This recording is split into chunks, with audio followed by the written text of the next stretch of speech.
recent na nabalitaan natin na Chinese nationals na nakakapagmiyembro sa PCG Auxiliary.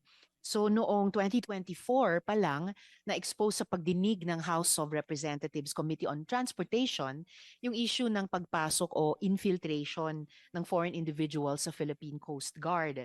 Mismong si PCG Commandant Admiral Ronnie Hilgavan ay nagsiwalat na may dinelist sila na 36 na Chinese nationals na nakasali sa PCGA, so PCG Auxiliary pala, noong nakaraang administrasyon. Pero nitong linggo lang, may na-delist na isa pang Chinese businessman na naging auxiliary commodore pa. So, tingin ko po, Mr. Chair, hindi na dapat maulit yan. So, ang tanong ko po, how can our laws and policies prevent future foreign infiltration of our uniformed service? Kaya na po ba ng kasalukuyang vetting mechanisms na ma-identify at mapigilan ang posibleng foreign agents, lalo na kung gumagamit sila ng peking mga civic documents or public documents?